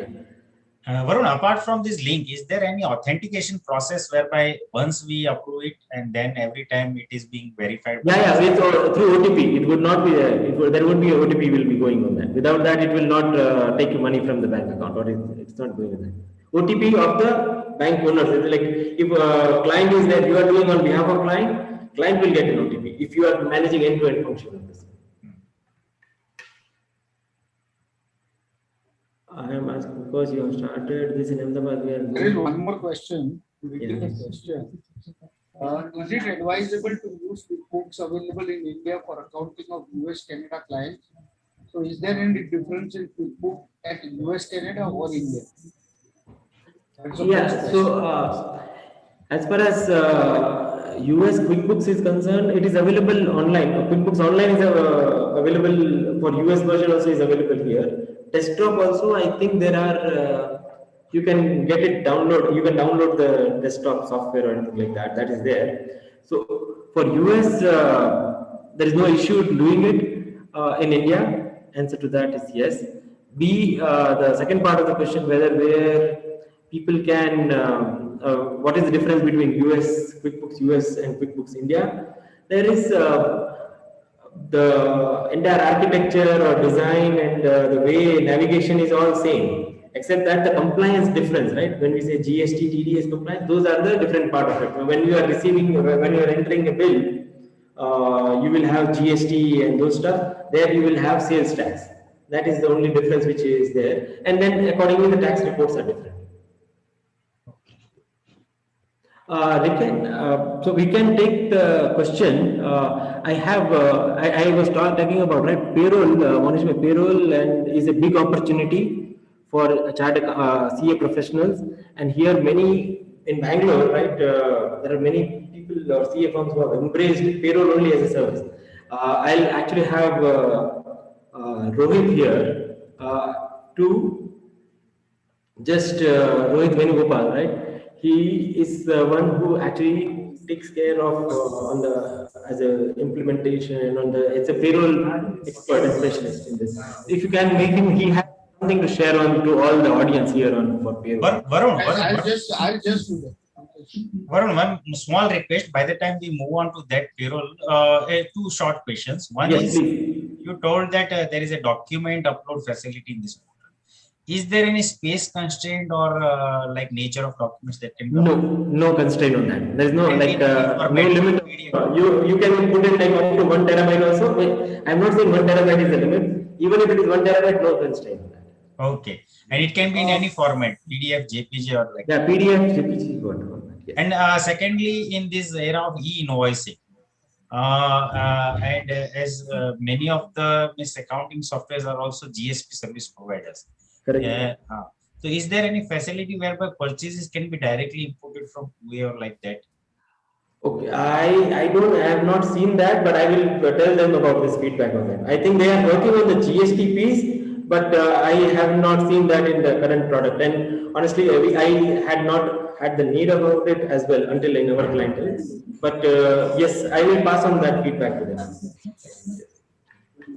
I think data from the e-invoicing portal only, right? Directly.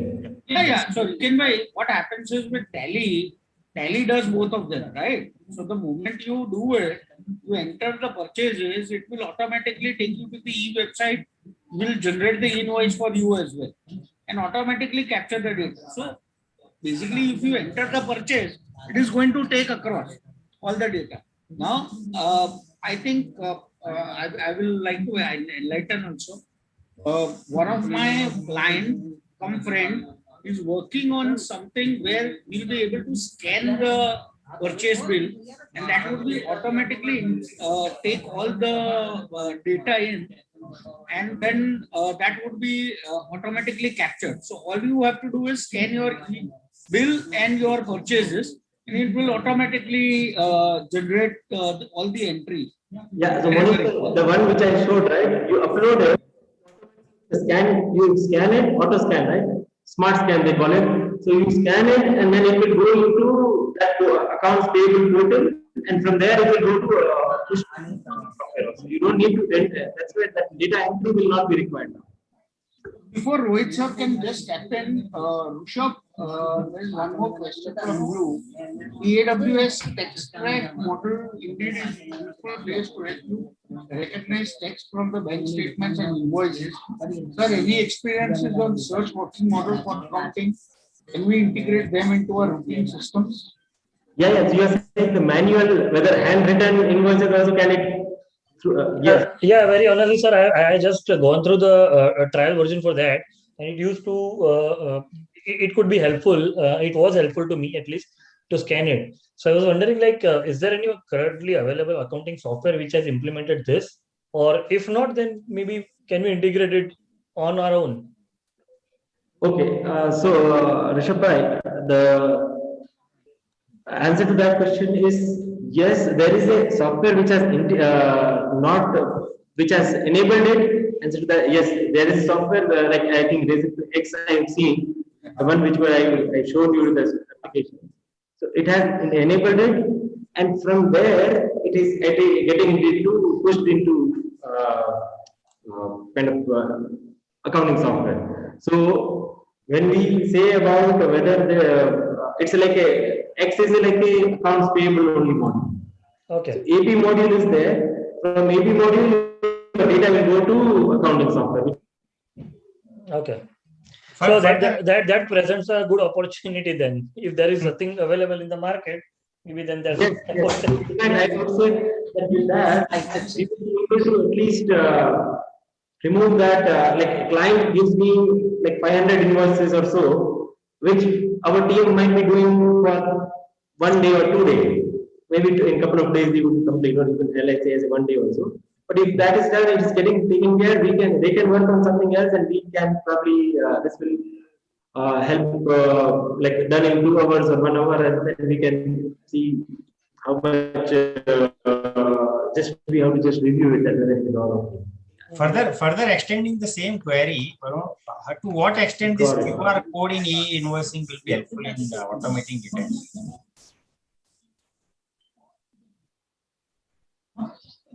QR code, is it? Yes. Yeah. I don't have much idea on that one. That QR code, that facility of reading the QR code and sending the data into accounting software directly, right? Yes. I think that may still be an open area, but I haven't experienced in that. Probably we are going to have 2 startups, one from Rikenbhai and one from Bhusha. Both have good ideas. Not sure about Rikenbhai, but I certainly do have a plan in mind. I know. Take me along, you. And just one more last question before we move on to Rohit Bhai. Rohit Bhai is waiting for us.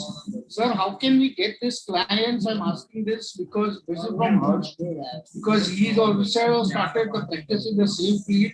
And since you have mentioned that we have started doing this in Ahmedabad, so he wants to know how to run about and how to get the clients. Okay. So as I said, I started in Ahmedabad, but that was more for the US clientele. Initially, when I started for US side, then I had an opportunity to move into it and then US and other stuff. But right now, I would say that to get the client right, to get into cloud accounting, I would say start social media presence, and now don't look Ahmedabad only as your territory. There are many clients in Bangalore and Pune, Gurgaon, even Kolkata, right? Hyderabad. Kolkata may not be an ideal candidate right now, I would say. But these are the big paying. I would say big paying when I say is like handsome play. Where they respect chartered accountant as a monthly retainer. They respect that, okay, whatever you say in that. Okay, where the bill comes, immediately clears, like that it should be. So these are the cities which you should start exploring on people looking for accounting services. And obviously what you can do is on the website and through LinkedIn page, you can approach many of the startups. But basically it's the startups which are looking at it right now. So if you attend many of these startup seminars, right, those N-Tracker, which is that your story, there is some other startup quiz, or there are many startup platforms out there. Those will help you plug in or text big boards. Those will help you meet many of the startup teams and will get you at least because everyone has some need on accounting services. It's not that it's not there. So, and one more thing. That we probably are in Bangalore, and Bangalore has comparatively less chartered accountant than Ahmedabad. Bangalore has only 3,200 CA forms. Others are all in job, which I think is on the vice versa there, right? More than split is 50-50. So maybe by this answer, you probably, the answer to that question is maybe shift to Bangalore. That when you open a branch in Bangalore, would be and don't know whether the accounting software is in they will earn or not. But if all people from Ahmedabad start shifting to Bangalore, then the property prices are definitely going to get a hike. And property prices are not higher. Yeah, so they are not high right now, but I'm sure they would go. With that, if Rohit Bhai is ready, we can go up to Rohit. Yes, thank you so much, Varun. Sir, thank you Hey, for Rohit, you can start and enlighten the audience about payroll opportunity for chartered accountant and what is the tool which you probably and how they can actually leverage that too. Yes, thank you so much. I'll just take 1 minute to introduce myself. My name is Rohit Venugopal. I am part of a product team here in Razorpay. I have personally worked in startups. I started my career working as an HR. So I worked in HR with companies like D, Shaw, and Flipkart, and later other startups. And my job was to manage all things HR. And one of the things that I had to manage always was payroll. And payroll is always complicated, but at the same time, it is very important. Every employee is worried about salary. Everyone wants their salary on time, and even till and my I left HR after about 5 years. I got tired. I thought HR is very operational, and then I moved to working on HR products. And I've been lucky to work with a couple of products, and one of the product was called Opfin, and it was acquired by Razorpay a couple of years ago. And I'm going to give you a quick glimpse of what we tried to build and the idea behind why we built this. And a lot of it is, of course, very personal experiences for me itself, because I've played that HR role. So welcome to India's only automated payroll software. We are the only software where you can complete payroll end to end, right? The very one word you would have used a lot is payroll processing. I want to talk about payroll executing, right? Why should we process payroll? Why not execute payroll from one single system, right? So today we know that companies spend anywhere between 1 to 3 days, depending on how many employees they have. If they have outsourced it to a CA partner or a third-party vendor, it takes 2 to 3 days to run payroll and complete. And at the end of that, no one is happy. Employee is not happy, employer is not happy, the CA partners are again calling back and forth for data, email, Excel files. Employee will say, I didn't get my salary. Then finance person is checking account statement, right? And then in between, there will be the HR who will be stuck, who does not have any answers, but they are the owner of payroll, right? So that was my role most of the times. And an employee would call me and say, where is my salary? I'm like, I'll call you back. Then I'll call my finance person. Then my employee would think, okay, my HR doesn't do anything, right? So what we've tried to do is one single tool, and this transfers salaries to employees, right? This pays your TDS, this pays PF, this pays PT, this pays ESIC. It does UAN generation. You can make contractor payments. We will do TDS filing, right? We will take care of register management, and you can also purchase insurance for your employees. Think of everything that a business needs to do when they're growing, which takes up a lot of time, but they shouldn't be spending time. As I said, I've done payroll. And I think payroll is boring. I think payroll is a non-value added activity. Companies should not spend time doing payroll, right? What is the point of, if you do payroll 3 times better, it does not increase your business output. But rather, if you do sales 3 times better, of course, it will impact, right? But companies spend too much time on payroll. So what we've done, I will show you the demo as well, very short demo, but these are the different parts of it. There is letters, documents, there's leave attendance management, and this is the important part, the payment part of everything, right? Every other software in the market basically behaves, in my view, like a gigantic Excel sheet, right? It has all the values, calculations, it will calculate, it will give you net pay, and then you download the salary register, prepare a bank file, go to the bank portal, transfer the salaries, then prepare a TDS file, an ECR file, a PT, all of the compliance files. And then a simple example is like this, right? At the end of payroll, you have 5 portals to visit, right? We are saying use one portal, and from there you make everything. All your statutory compliances are paid and filed. You log in, you will see your PT returns. You log in, you will see your PF returns, right? So I'm going to stop the deck and I'll quickly show you a demo itself, right? And this is what the platform looks like.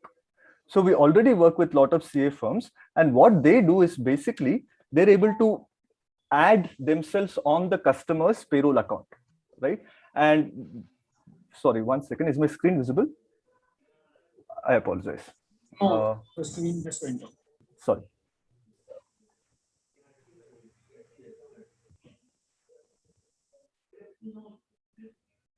I'm so sorry. Is it visible now? Yes. Okay. It is. Okay, so one of the first things that you will notice here is that I'm currently logged in as an administrator, and you also would be able to log into your customer's account, right, as an administrator, so that you can manage their payroll. So they don't have to send you email with Excel sheets, neither do you have to send everything. Everything will happen here. Now, the first thing you will notice is the concept of account balance. So we are a payroll software where you can keep money. You can load funds, you can withdraw funds, you can pay your employees. So I'm a I've moved from HR to sales. I've been in business for the last 6-7 years. One of the things I used to hate a lot is reimbursements.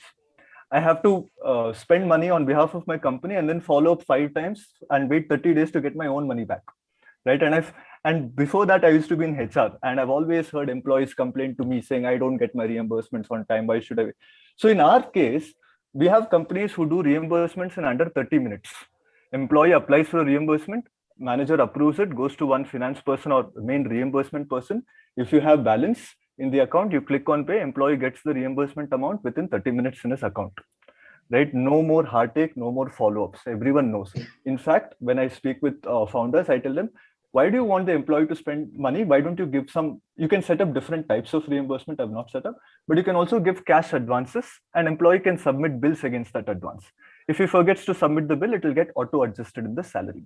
So that's a very, very simple example of what can happen when you bring two systems together. You have a list of employees and you have account balance. And when you put that together, everything can start happening. Now, I'm going to quickly talk about payroll. And in my view, people complicate payroll, but payroll is very simple. In my view, payroll is basically always make sure you have a list of employees. Now, if you're not using the cloud system, if you're managing everything manually, you will have one list, your employer will have one list, the PF vendor will have one list, everyone has their own list. But if you use one system, now I have 8 employees here, as you can see, and I have 5 contractors. So what I'm going to do is I'm going to quickly add an employee. I'm going to call it ICAI. And this is what everyone would do the day the employee joins the organization. So someone joined, let me add it for July. So let's say someone joined on July 1st. That day I would put an email ID if he has, and then basically welcome him. Let me give an annual salary, location, wherever the employee is based out of, we can take care of PT payments and filing. So this becomes important. Continue. That's it. Now we send an email to the employee. The employee is asked to complete the employee profile.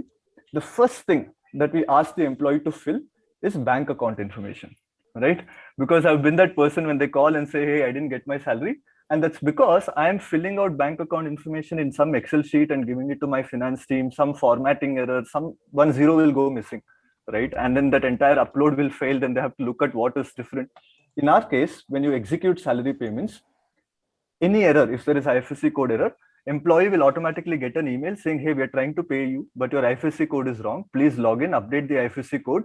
And by the way, here is a link to click on to retry the transfer yourself once you have updated the information. So you won't even get that call saying, I didn't get my salary. Now, another very key thing that I used to hate, again, back as an HR, is I have to put a cutoff date for hiring of new joinees and then give some data to my PF vendor so that he can manage the PF register. Because of which, if I hired someone in 25th or 26th, they will not get salary that month. Why? Because I have to send data to someone else. We have automated PF register management. So you added an employee, you simply come here, you select if the employee wants to opt in for PF. If the employee has a UN number, you can give the UN number here. You can also specify how the calculation contribution works. And once you do that, we will ask you, I think I've already, I've default enabled, but because there is a UN number, but what we can do is basically go ahead and register this employee. You don't have to go to the PF portal. So in company details, what will happen is there are external credentials. So I will ask you for traces, PF, ESI, and PT. So as in when you add new employees, I'll take care of your PF registration, ESI registration. Whenever you have to make monthly payments, contributions are automatically paid. Even new UAN generation is on the system. You don't have to send data, you complete the information, request for new UAN generation, we will generate it, right? So now I have added a new employees, I have 9 employees. Payroll is, as I said, very simple 3-step process. One is ensure you have a list of employees. Second is every company will have a date on which they run payroll. So let's say it's 1st of the month. So what you would do is you would go to run payroll, ensure that you have your list of employees there, right? And I can see that there are 8 employees right now. And I've actually already paid a few employees. About 5 employees have paid. And 3 employees have not paid. And you can see that ICAI is also here. Now, a lot of systems, what they offer, just give me 1 second. I'll show you how we are different from any other system in the market. And this is the crux of it, the payments part of it, right? No other software does payments. So the idea is very simple. Now I have a list of employees and I want to pay them. I click on finalize payroll, right? And I'm trying to pay 3 employees now because I've already paid the 5 people are finalizing to pay 3 employees. So we're basically asking you to have about 2.91 lakhs in the account. I have enough balance, but if you click on this amount, this is the breakup. So the idea is 2.82 lakhs will go to employees as salary. This much will be paid to the government as PF, this much as EDLI and admin charges, PT, and so on. If there was ESI, ESI. So you think of it like this. I want to give you one phone bill at the end of the month. Today, when we get our phone bill, we just pay that phone bill. We don't have to go separately to pay data, voice, SMS, roaming charges, all of that separately, right? I mean, why should a business do that? I want one portal where you will be able to manage all compliances, all things payroll. That is the idea. So now, how am I different from every other system is if I turn off payments. So here is where I say what payments you want me to handle. So let's say I don't want you to handle salary transfers, but handle only the contractor payments possible, right? Or compliances. So if I go to run payroll, now I'm asking you only for 8,450 because you're not asking me to transfer salaries, which you will do yourself the way you're already doing, which is going to a bank portal, etc., etc. But you can automate all the compliances via me so that you don't have to do that overhead yourself, right? So this is the crux of it.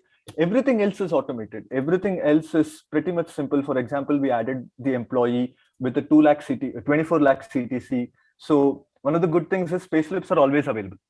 You don't have to process or generate a payslip. It's always ready, right? So you can see that right now there is no TDS because PAN is missing, right? If PAN is missing, I cannot pay TDS. So all of this is integrated. Employee can declare investments. We show them what is a new regime, old regime, right? All of that can happen. The idea is, if I'll show you the reports part. If you go to reports, today you're used to downloading a salary register and then working on this. With our system, you run payroll and then you go to reports and then you go to TDS and you will find salary TDS and you'll find the challan on the system. All you need to do is download this, right? Every quarter, we will take care of your 24Q filing for your employees. So you simply go to view TDS filing, you'll find your quarterly filings here. At the end of quarter 4, we will take care of Form 16 generation for your employees. So all your employees will get their Form 16s under the system, right under the system. Similarly, all your PF, PT, and ESI. So for example, PF will have a monthly payment and a monthly filing, right? All of that you can just log in and just access it. We will take care of all the payments. You don't have to worry about any compliance. That is the idea. So for someone who is in the CA space, what I have seen is we initially got a lot of our first CA partners because founders would write to us and say, hey, can you send salary register to my CA because he is asking for it. So then what we would say is, hey, add your CA to the system, add them as a contractor. Now, difference between a contractor and employee is an employee has CTC, contractor does not have any CTC. He could be an individual, a firm, a vendor, anything, right? So you have pay contractors and your CA will be there. Every quarter you might be paying your CA. So that's how I got, when we were small startup, we were introduced to our first CA. And then interestingly, that CA firm actually offers virtual CFO services, right? Based out of Gurgaon.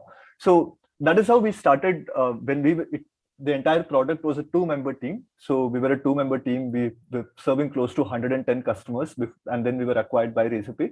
So it is a completely automated tool. As a 2-member team, we were serving 100 plus customers on end-to-end payroll processing, execution, Form 16 generation, tax document verification, everything, right?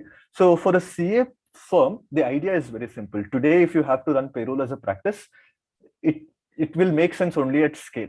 There is no money in processing payroll for 10 employees or 50 employees or even 100 employees. I think if you want to have meaningful scale, you need to build it out as a practice. And a lot of people don't do it because there is a lot of overhead. A PF have to manage. I don't know what PTR, TDS reconciliation, all filing, Form 16, tax document verification, right? What we are basically saying is today you have an option where you can exist along with your customer on the same platform. You can go to run payroll. Let's say I need to give a bonus to this particular employee, right? All I need to do is edit and there is additions or deductions. So let's say I'll give a bonus. I'll add 50,000 and say done. And now if I open the payslip, it's a new payslip, right? And the bonus is going to get taxed in the same month. So it's asking for 15,600. Now, just to show you how everything is seamlessly put together, right? So let's just say that ICI is an employee, right? So I have about 51 lakhs 59,000 in my account. So let's say an employee walked up to me and said, hey, I need an advance salary.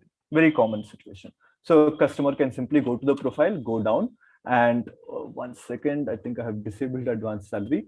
It's because I've turned off salary transfer. So let's enable salary transfer. Now let's go to employee ICAI, and if I go down, I can give an advance salary. So let's say I go ahead and give an advance salary of 59,000. Right? Employee wants an advance salary. I give 59,000. I can recover it as an EMI or adjust it immediately in the salary. I'll just put a remark. I'll say request advance. Since it is requested by me as I'm logged in as an admin, I can approve it. So I'll go ahead and approve, which means immediately the employee will get paid. 59,000 will go to him now. So if I go to dashboard and if I look at my account balance, 59,000 is reduced. So if I click on this account balance, it shows me a ledger report, which is basically every transaction in the system. And you can see that the last transaction is an advance salary for this employee. And there'll be a UTR number also, right? This is a demo account, of course. But interesting thing is, how does all of this happen today? Employee requests for advance, HR gets it, HR sends this to someone else, and then it's incorporated into salary, and then calculation happens. But now, if you just go to run payroll, and if you open the payslip again, you will see an advance salary deduction of 59,000, right? Nothing needs to be done. No one needs to do anything because everything is happening in the same system. Now, let's say this employee, let's go to his profile and let's go down and I'll quickly give him a PAN number so that TDS can happen. So now I used to hate, again, I'm sorry, I'll be talking about my HR experience a little bit because that's where I got involved in this. One of the other questions I used to hate from my employees is they'll get salary and then they will come and say, hey, I don't understand this. I thought I'll get this much. Why did you give me only this much? What is this payslip? What is this deduction? Right? I'm sure if any of you have been in that space, you would have answered this, right? So I've always wanted to solve that. Why should it be so difficult? CTC is set. Government fixes the compliances. It's not like government is changing compliances. The only thing that would change, for example, is any addition or deduction. So now ICAI, I have given 50,000 as basically bonus. So if I go to the profile, you can now see that there is going to be a higher TDS because we've entered PAN and taxes being calculated and so on. But what I can do is I can actually tell my employee, hey, go take a look at your payslip. Right? So when this employee logs in and he goes to his tax deduction, what he will see is an upcoming month's payslip. So they can actually see how much I'm going to get paid. And if the HR has put a bonus, the employee will know he's going to get a bonus. So imagine if you can see your payslip before you get your salary, right? That would clear so many questions, right? So that is the idea here. And of course, an employee can understand their TDS. Right now it is 53,000. So if I just go, and we're actually suggesting that they should go with new regime because the liability would be lesser. But if I actually go ahead and declare some investments, which the employee would do, so let's go ahead and declare some HRA investments, for example, the TDS would immediately reduce. Automated. There is no one to collect investment declaration, plug it in somewhere, prepare, submit draft payroll. So the idea is that we want everyone to work in the same place. And now if I go to run payroll and open this payslip, TDS is reduced. And if I go down, take a look at the exemption section, I'll be getting some HRA exemption. So this is the idea. We want to work with CA firms and partners who want to manage all things payroll and compliance for them. And we have a system which will basically automate all of it. You don't have to worry about TDS. You don't have to worry about PF, ESI, PT, and we will take care of it all. And there is a ledger report. We also integrate with QuickBooks. So you don't have, if you're using QuickBooks, etc., it becomes very simple to manage accounts itself because we're making payments, UTR, everything will get pushed, right? So it's a seamless way to bring everyone and manage payroll. So this is a quick overview. I'm sure some of you may have questions or I might have skipped a few things.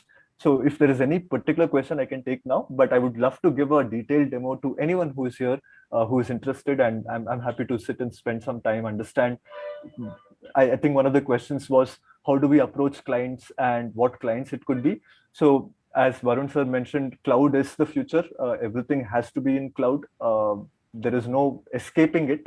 So the faster we adopt certain technologies, because that is where everything is moving, the more we can grow and be ahead of the curve. So I would love to spend time. I'm saying that because I left HR as a role and moved into tools and products personally, because I saw that potential about 6-7 years ago, and it can really help. It helped me a lot manage my work as an HR, and now I'm excited to take this to as many people as possible because I know it saves time. I don't want people to spend time doing payroll, right? It's so. Thank you so much for being patient, everyone. If there are any questions, I'll take them. There's one question from Rishabh. Yeah. It is activated. Yes, Rishabh, great question. Awesome question. I'm so happy you brought it up, and I'm happy to share that we just launched it today. So with Slack integration, Slack is a workplace communication tool.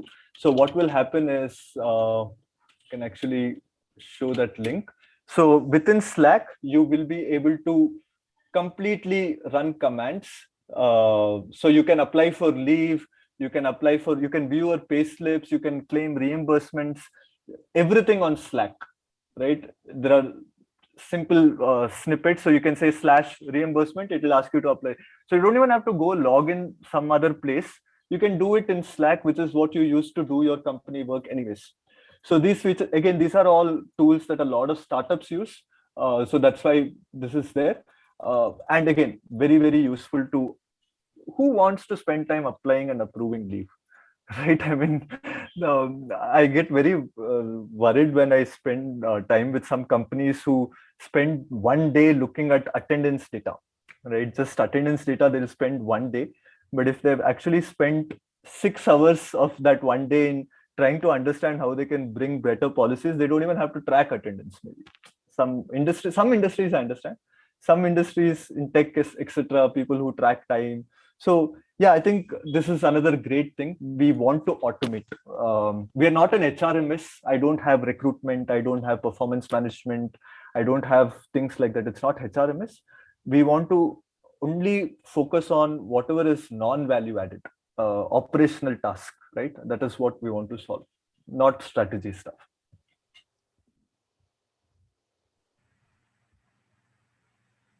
Awesome. Would love to connect. Yeah. That's the only question that has popped up. Anybody else who has a question with regards to the payroll for Rohit Bhai or anything else? For Varun sir, you want that? I think no, there is no more questions from the participants. I think it was a very fantastic innings from both Varun and Rohit. So thank you very much, both of you, for joining us and enlightening us on the topic. And you both are expert in this field, and it was really fantastic interacting with you. So thank you very much. And thank you, President Sir, and Rishabh, Secretary, for motivating us to conduct a seminar on this topic. And with this, let us end our today's session. So thank you. Varun sir, as a token of love and appreciation for the Chartered Accountant Association side, Riken Bhai would be sending you a memento. Please do accept it on behalf of everyone. Thank you so much. Thank you. So we will be couriering it at your address. Sure. Thank you. Thank you, Riken. Thank you, Manish. Thank you, everyone. Bye.